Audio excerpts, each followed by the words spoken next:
Hi, this is Lord Sablin and this is my review of Total War Warhammer 3. There are many reviews already from guys like Legend of Total War and Strategy Professor and other great players of Total War games. But this is my review, and this is going to be a different kind of review from those guys. For start, they are focusing on legendary difficulty only. Me personally, I play on normal or hard difficulty mostly. I'm not the best player, but I'm also not that bad, really. We are going to go through several topics in this review, as visuals, sound, gameplay, strategy, tactics, and then I will give my final rating. So, let's tackle the first one, visuals. Total War Warhammer 3 is a beautiful game.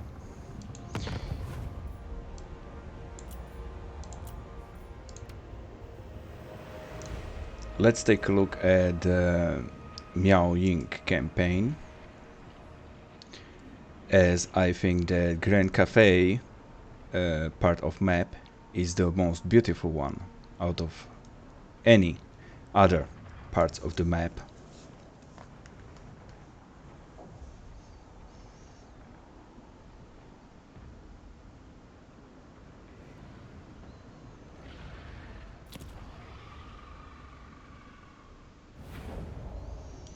Now, as you can see, the map is very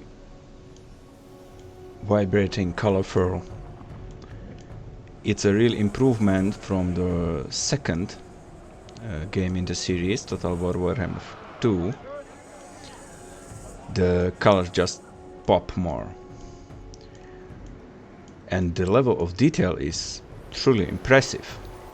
You wouldn't have this kind of detail in the first one, for example. The second one was okay, but the third one is the most detailed map of all. God only knows what kind of details Immortal map will have. Anyway, this is the most beautiful part of the map for me personally. So the visuals are absolutely stunning, if you can run it, that is. Graphic settings are really demanding. Now, I have a very strong computer, but not everyone will have the results I have. For example, if I'm going to look at my settings, you can see that I pretty much play this game on ultra everywhere. But then again, my computer is really strong. So this is how campaign map looks like. Now, let's get into a fight, so I can perhaps show you how the battle map looks like.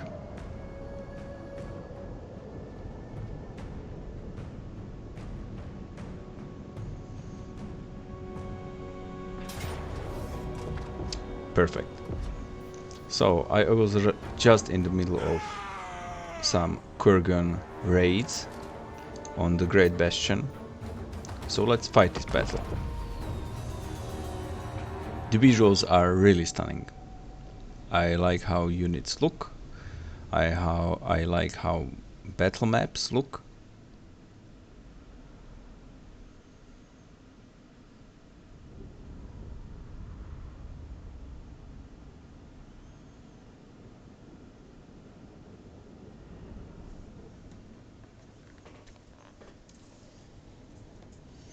The sound design is also amazing.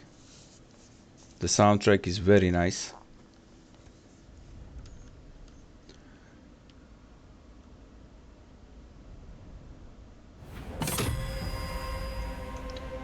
So personally, I feel very immersed in this game, more than I did in the second game. So let's just take a look at some of the units. For example, these are Jade Warriors. Really beautiful unit. And a very useful one as well, which is the turning point in Warhammer franchise, really, because right from the get-go, from the first one, infantry units were really not that great. Range units were much more useful in any situation, but here infantry units are pretty well balanced, which surprised me the most, actually. Now, this comes at a cost.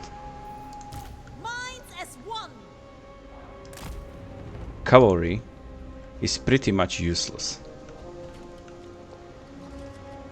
It can be used in a hammer and anvil tactic, as is per usual in Total War games, but it underperforms on the battlefield and it's pretty much useless in the sieges. So the siege map has been reworked from the second game, and now you have all these supply points and you can build defensive structures and siege towers. It's nice, but there are many issues with it. So the viewpoints of the siege towers are sometimes blocked, and then the whole management supply management system is not too useful, to tell you the truth. The enemy will spread out and they will attack you from multiple points, and you putting up some defenses at certain locations might help, but you will get overwhelmed.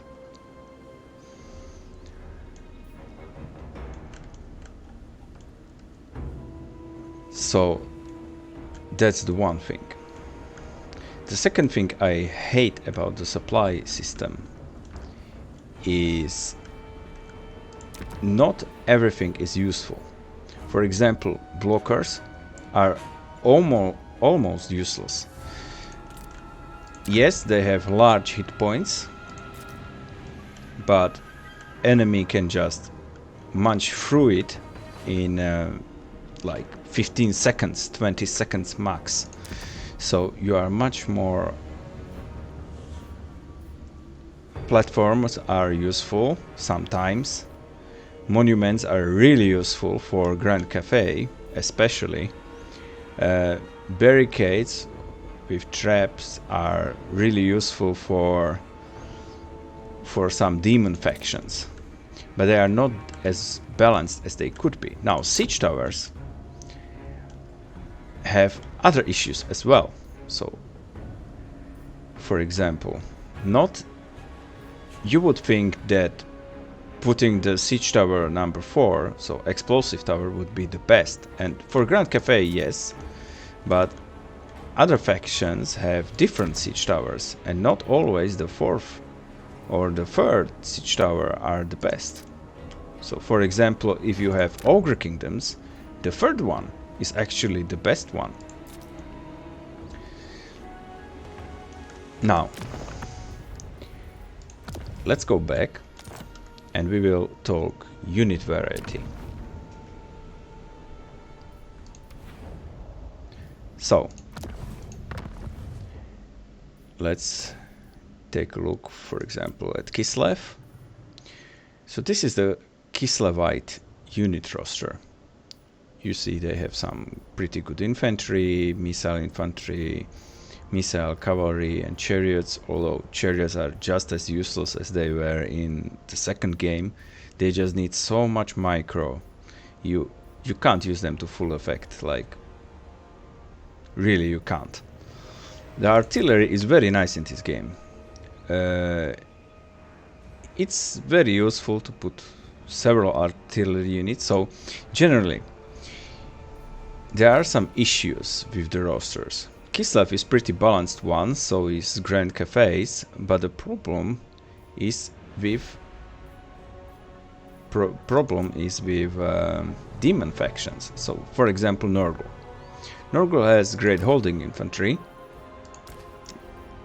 but he lacks good cavalry because his cavalry units are pretty slow. 59 speed is really slow. Now, I like the campaign mechanics of the factions, but I don't like as much the unit rosters. Some units are pretty much useless. Chaos Furies useless in any chaos lord, really. So Roadflies useless. Almost all flying units in Nurgle's rosters are useless. Now Plague Drones of Nurgle are pretty good, but he is not very well balanced. At least not as balanced as Kislev or Grand Cafe. Now, let's talk about strategy. So let's take a look at... This is the game I play right now. This is the campaign I play right now. With Kostaltin, Grand Orthodoxy.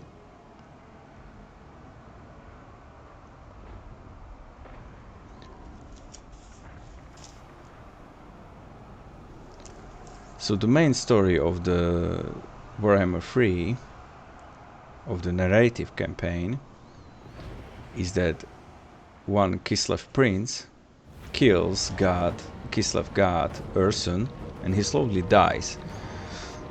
And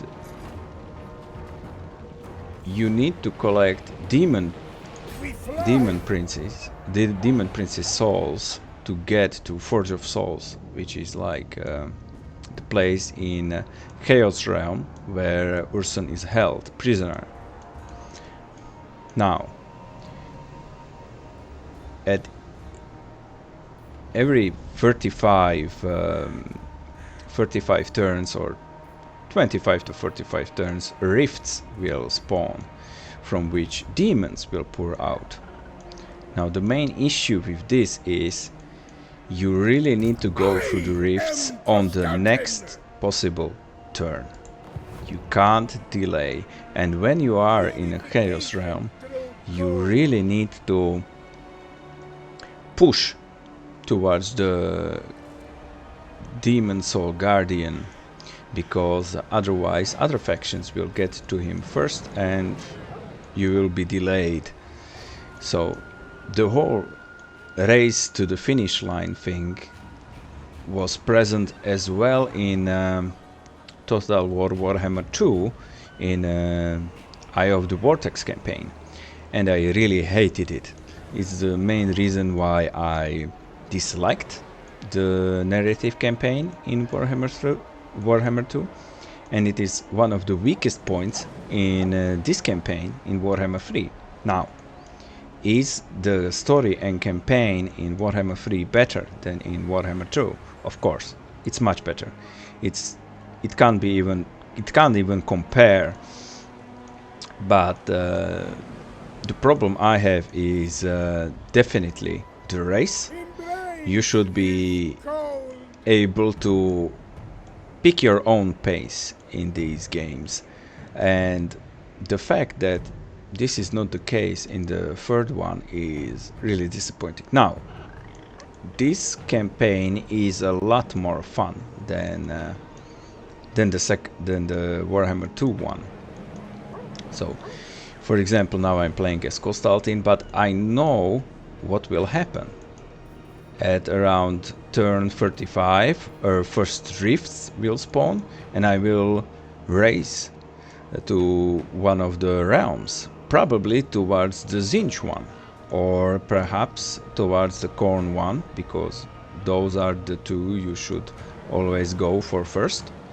And the Slanesh one should probably be the last one, and the Nurgle probably second or third one. Anyway, so now let's talk about campaign some more. I like the campaign mechanics for almost each of the factions. They are pretty interesting. So, for example, yes, Kislev, you have Ice Court, where you can train your lords and heroes, and you have a Motherline mechanic, which is pretty nice. You will switch between these. You know, the problem in the second game was that there was really only one right way to play a faction. So this is present for us in a small part in this game as well. For example, in the technology tree, you will go first to buff your Kossars, because these are your early game units, and then you will focus on growth, and maybe then you will focus a bit on an economy, and so on. But you are much more in charge of your own faction, I would say, than in the second one.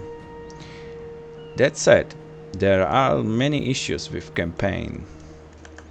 So for example, if I will take a look at my second Kislov campaign, this was the second campaign I played after the Nurgle campaign.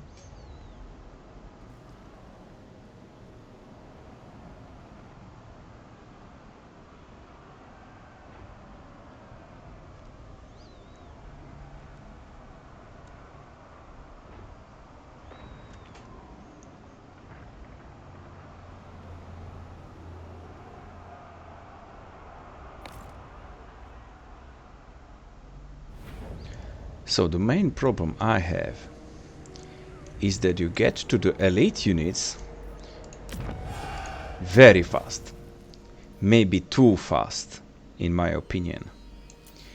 This is 187, which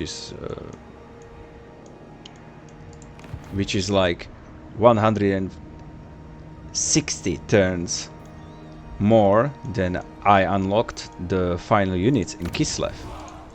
So on turn 35 or 40 I already had access to elemental bears, to ice guards, and so on and such.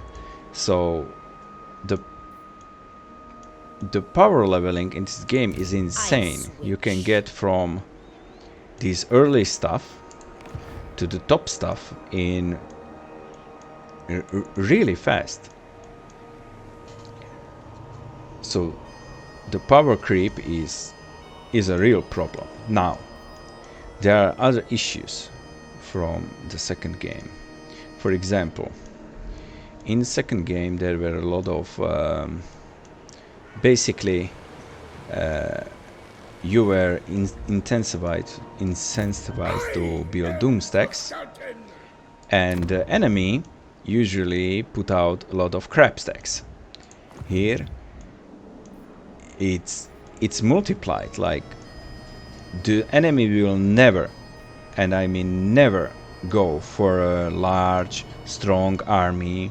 Some demon factions will, like for example Korn's army roster is pretty good, no matter which tier of units he will bring. The Nurgle's faction often brings a large amount of strong units. But for example, if you would play Demon Prince and you were up against Kislev would bring like 5 stacks of Kossars, which is the earliest game unit you can build, really. For example, if I would recruit a Lord here, this is the unit that you can recruit right at the get-go, and Kislev will bring like 5 armies against you. So the imbalance between enemy armies is really huge. Now, the main problem, as I said, with this campaign is the race. I do agree with many other Total War YouTubers. You should be able to go at your own pace. That would be much more enjoyable. For example, if I were to play again as Katarina, so what I did was I captured this, and then I pretty much waited till I had 4 souls, and on the way there I confederated Kostaltin because I won the Motherland mechanic. But other than that, I really didn't expand anywhere else, and that is a huge problem in any Total War game. It would strain my, not only my economy, but my military capabilities, logistical wise, so much that I wouldn't be able to repel demon armies, and you really want to close the rifts as soon as you can. The problem also is when you get to the end and capture all 4 souls, what's next? Yes, you could go for domination victory, that is still here, but in most cases you would say, well, I'm finished now, I achieved my goals. If you could, for example, right at the beginning in faction selection, you could turn off Forge of Souls campaign victory and go domination campaign victory. That would be much better in my opinion.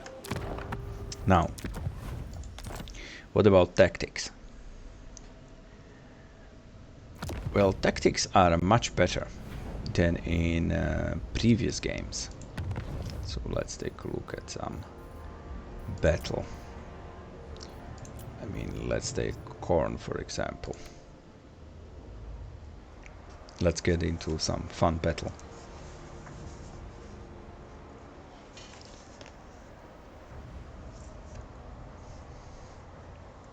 As I said, there are some imbalances between unit types. The cavalry is pretty much useless. The artillery is less powerful than in second game, in my opinion. At least if you're not playing as Great Cafe. So do I have many armies that could engage in some kind of fighting?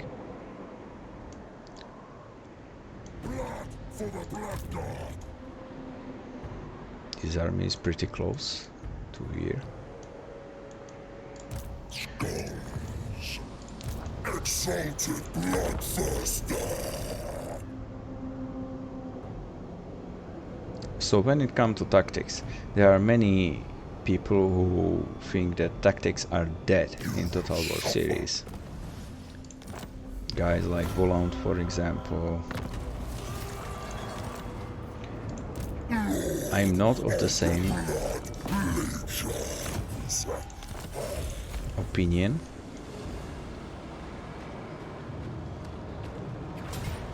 To me, tactics are definitely different, but they are still really very fun.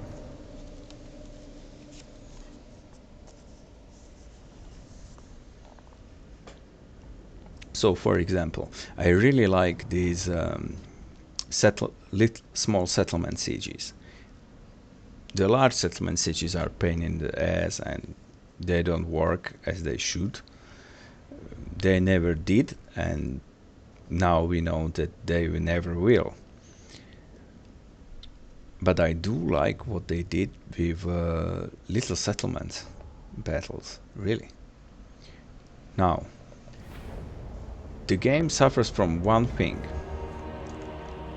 You will be fighting little settlement battles like this 80% of the time. I would like to play some more land battles, for example.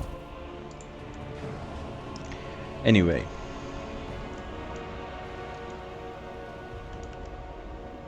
you will capture these points and you will get some buffs. You already know that probably.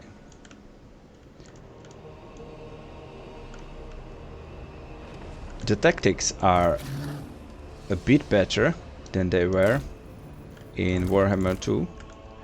In Warhammer 2 there was only one right way to play any kind of action. Here you have more liberty. So for example, if you want to go full artillery army with Khorne, you can. Now skull cannons are not great units, and you would be much better off with using the more blood letters. But you can do it and you can make it work. In a second game, if you were not going to go for a specific unit type, you were doomed. But in this game, you can pull off several different builds of armies. And I like that about this game.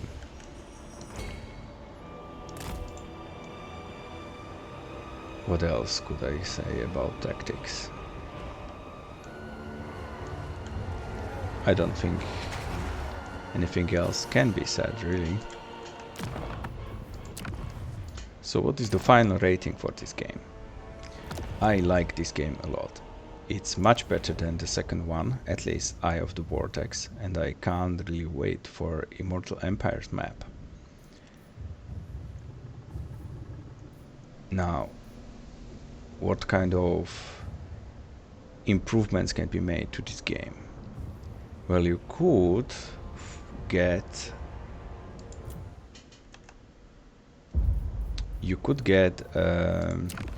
some improvements towards the map. You could extend it, perhaps. But the main issue right now is that you are locked in the race for the Demon Souls. And that is the biggest problem of this game, of this narrative campaign. But other than that, I really don't know what they could have done better. They improved a lot of things from the second one, that much is obvious. The factions are fun for the most part. So, to me personally,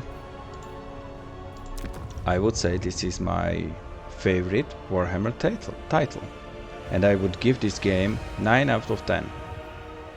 And that's my review.